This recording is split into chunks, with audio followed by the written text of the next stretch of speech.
we have a Smlro XDC600. So let's talk about it. So we will go ahead and turn on the power. Hold this button down right here in the middle. We have 123 miles on this.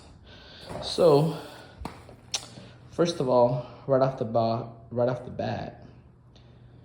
there was a couple things that were kind of not mounted properly, and that's not the bike's fault per se.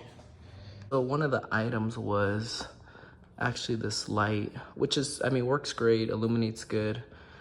Just kind of like some quality control stuff. And it's not necessarily the brand itself that, I mean, it's just, you know, who put it together, you know. So there was a couple screws I had to tighten up, you know. But I'm sure, you know, just like with anything, you know, you just want to double check. It's like this screw was a little bit loose. I'm not sure if this needed a cap or not. I'm not even really sure, to be quite honest, what that does as far as adjusting the suspension. Looks cool. You got your horn, your light, headlight right there. I turned it off right now. Don't want to be drilling the battery. GoPro mount. This already came with it. Phone mount, Shimano gearing. I pretty much have it on the highest gear ratio for like top speed, because the gearing with the pedal assist is pretty aggressive. And so I just have it set up where I'm able to use the electric throttle on the low end, and then as I'm getting up to speed, I can just pedal. What I have found was actually having it on pedal assist number 1. That will probably get you up to about 10 miles an hour. But number 2 will get you to about 20, maybe like 18, something like that. But with pedaling, with the gearing set at the highest possible stage, you can comfortably pedal without getting too exhausted. 22 miles an hour, something like that. I'll take it out for now in a bit, and I'll confirm the speed. I forget what speed, but this is typically where I leave it at, just because I'm kind of like pedaling, and I'll kind of cycle through between that and 0. You know, just to get some exercise, make the gearing more difficult when it's more like flat. But yeah, I mean, overall, very good bike. Not bad, you know. It's about 70 pounds.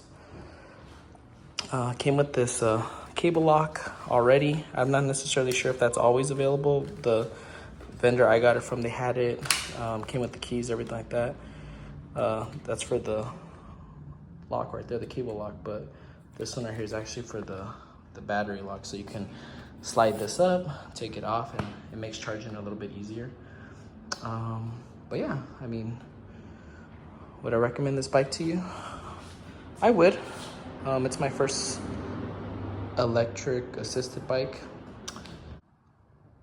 One thing I will say that I did see a video on was there was one gentleman, he actually talked about upgrading the brakes, which I definitely think I'm gonna be doing, because they're not bad, but I mean, I'm 225, and you know, I'm moving, you know, going 20 miles an hour. I mean, if I'm on flat land, I can stop pretty good, but going downhill, I'll be honest, it's a little sketch. I kind of try to avoid really steep hills now because of the experience I had. I just felt like the brakes were fading a lot, just one disc. So yeah, I don't know, maybe I'll look into a double front disc setup. One back here too. But yeah, the brakes for myself, I mean, they, for the regular commute, I guess it will get the job done. But definitely something I'd recommend upgrading once these get worn down to a bigger rotor. So in this video I had seen too, I'll see if I could tag it and put it in the description, but the gentleman talked about changing up the ratios for the gearing, right? He put a bigger final drive, I believe. He did, I think, a bigger tooth or smaller tooth. I don't remember what it was, but pretty much for more of a top end setup. Because once this is on pedal assist number 5, If you go on just throttle alone, which the throttle's okay, I gotta change out these gloves right here. When you're on pedal assist 5, with the throttle alone, for myself being 225, 230, I can get up to 28, 30 miles an hour on flat land with the full charge. But if I'm pedaling, I would have to pedal super aggressively just to try to add any type of benefit to the motor. So I've done that, just kind of like a full-on sprint while biking, and I'd be able to get the bike up to about 34 miles an hour, 33 miles an hour. But I'm like, going all out, right, with pedaling, and which I don't think most people would want to do. I think you're just better off switching out the gearing so that when you're at that top assistance, you can still pedal, relatively, a little bit more aggressive, but not have to do this whole full sprint, just to try to add any type of benefit to the electric motor. So that's what normally riding around, I think for anyone's like basic commute, if they want to pedal and go, then level number 2 is more than enough. Number 3 is maybe like pushing it, where now you're almost at ghost pedaling, but definitely at 4 you're ghost pedaling, and 5 you are too. So I'll get another one over there too. But yeah, this mud flap is as you can imagine, cheap. It works, I guess. It prevents debris from splashing up at me. Also, one of the things that I had to adjust. The seat's okay, not too bad. It's pretty comfortable.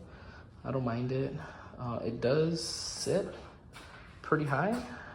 The frame, I don't know what the dimensions are, but I'm 5'10", and sitting above the frame is like right there, in the goodies. So one thing to kind of be mindful of, it is a little bit of a taller bike. I don't think they have different sizes from what I saw.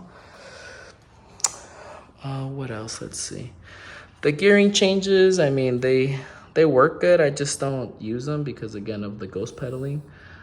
One thing that I have noticed is that as I'm riding, so after riding for about more than 30 minutes, 40 minutes, maybe somewhere in that range, this is full battery, right? And so even though the battery on the screen may show fully charged, I did notice, I think that this does some type of like warning signal that the battery is getting heated up. And so I have noticed that on longer rides that it will begin to flash. The green lights will begin to flash, and then there's a yellow light right here that will turn on. And if I try going throttle only, the power is reduced. Like I could feel it. If I'm pedaling, it's okay. It'll allow me to do it if I'm pedaling and using the throttle. But if I try doing throttle only, especially at level 5, the max, it'll cut the power like down to like 3. So I just have to lower it down. So that was kind of a interesting thing to experience, but that hasn't happened too much. When it comes to going up hills, I mean, you can pretty much conquer any hill with pedal assist number 3, and you can kind of give it throttle while you also are pedaling on the highest gear setting, and you'll pretty much will get up any incline. I think some of the inclines we've gone up is like 20%, maybe even steeper, like straight up hiking hills. And yeah, we were able to go up no problem. These tires for trails, you'll see they have some dirt on them, and I'll put some film riding through some trails. I'm not necessarily sure. I've never ridden dirt bikes or mountain bikes per se on the dirt trail. I mean, I already know that you're not gonna have as much traction, obviously, but I guess the tires, they do okay. They're aggressive enough. I have felt them kind of slip a little bit. I usually, when I'm riding on dirt, I'll lower the pedal assist to about 1, maybe 2 at the maximum. But because it's all-wheel drive, there's motors on the front and on the back. I'm sure that if you kind of snap the throttle a little bit while you're on the dirt, you're gonna likely lose traction. I wouldn't be surprised. Now I know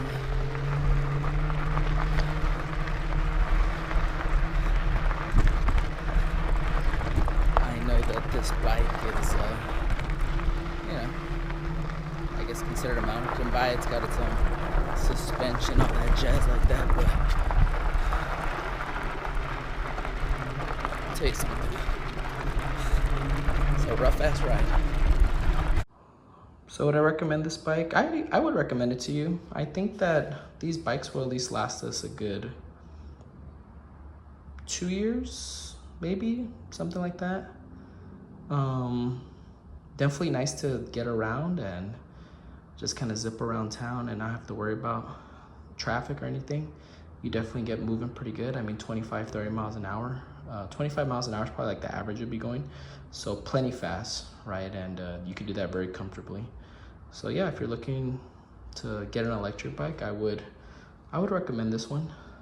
And you know, maybe just double checking that the gearing and everything is working properly. This bike is okay.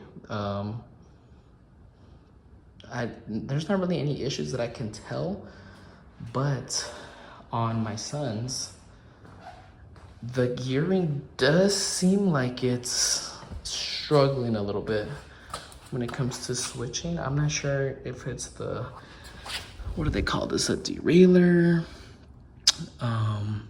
It'll pedal fine, it feels good, but it definitely is a lot noisier than mine's is. So that's, I don't understand what happened there. I mean, obviously they're the same one, so I don't know what happened, but yeah, it'll be using this to get to school.